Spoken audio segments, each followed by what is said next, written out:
تو ہم لوگ فرشتے آپ کے پروردگار کے حکم کے بغیر دنیا میں نہیں نازل ہوتے۔ تو اس کی تفصیل میں حاشیہ پر، قرآن کریم کے حاشیہ پر جو درج ہے وہ ہم پڑھتے ہیں۔ جب کفار قریش نے حضرت رسول خدا رسول کریم صلی اللہ علیہ وآلہ وسلم سے اصحاب کہف و ذوالقرنین و روح کا سوال کیا تھا، اور آپ صلی اللہ علیہ وآلہ وسلم نے وحی کے انتظار میں جواب نہ دیا، دیر ہوئی، اس پر کفار تو لگے طعنہ زنی کرنے کہ اللہ نے محمد کو چھوڑ دیا، استغفر اللہ۔ اس پر آپ صلی اللہ علیہ وآلہ وسلم دل تنگ ہوئے، اور جب حضرت جبرائیل علیہ السلام وحی لے کر آئے تو آپ صلی اللہ علیہ وآلہ وسلم نے وجہ دیر کی پوچھی، تو جبرائیل علیہ السلام نے یہ جواب دیا کہ اے رسول صلی اللہ علیہ وآلہ وسلم، ہم لوگ یعنی فرشتے آپ کے پروردگار کے حکم بغیر دنیا میں نہیں نازل ہوتے۔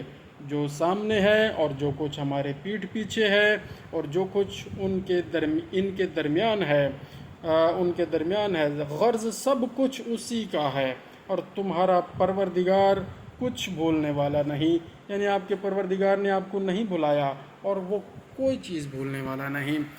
جزاک اللہ خیر۔ اللہ تعالیٰ سے دعا ہے کہ ہمارا قرآن کریم کا پڑھنا، تلاوت کرنا جو اسی کے فضل و کرم سے ہے، اسی کے حکم کے مطابق ہے، قبول و مستجاب فرمائے، اور جو ثواب اپنی بارگاہ سے رب العالمین عنایت فرمائے وہ ثواب سب سے پہلے بصورت تحفہ و ہدیہ سید الانبیاء حضرت محمد مصطفیٰ صلی اللہ علیہ وآلہ وسلم کی خدمت اقدس میں تمام 12 ائمہ، 14 معصومین، 5 تن پاک، شہدائے کربلا کی خدمت اقدس میں پہنچا دے یا اللہ، اور حضرت آدم علیہ السلام سے لے کر قیامت تک آنے والے، آ چکے ہوئے، آ کے گزر چکے ہوئے اور موجود سب مومنین، مومنات، مسلمین، مسلمات، وہی جو حبداران محمد و آل محمد ہیں اور ان کی اہل بیت کے حبداران ہیں، ان کو یہ ثواب ایصال فرمائیں، اور وہی لوگ ان کو عطا فرمائیں جو پاک نبی اور ان کی اہل بیت کے دشمنوں سے برات کا اعلان کرتے ہیں۔ یا اللہ ہماری ہر نیکی کا ثواب ان کو بھی عطا فرما، ہمارے ہر عمل کا ثواب ان سب کو عطا فرما، اور ہمارے تمام مرحومین اس میں شامل ہیں، ان کے بھی درجات نیک بلند فرما، ان کو جنت الفردوس میں اعلیٰ مقام عطا فرما۔ جو ہمارے والدین، جو عزیز رشتہ دار، اقربا یہاں موجود ہیں، ان کی زندگیاں دراز فرما، ان کو صحت و سلامتی عطا فرما، ہمیں اعتدال کا دامن پکڑ کے صحیح راہ پر چلنے والا بنا، اور پاک نبیوں، پاک علیوں، اہل بیت نبیوں علی علیہم السلام کے ساتھ ہمیشہ متمسک فرما، اور قرآن کریم کے ساتھ متمسک فرما۔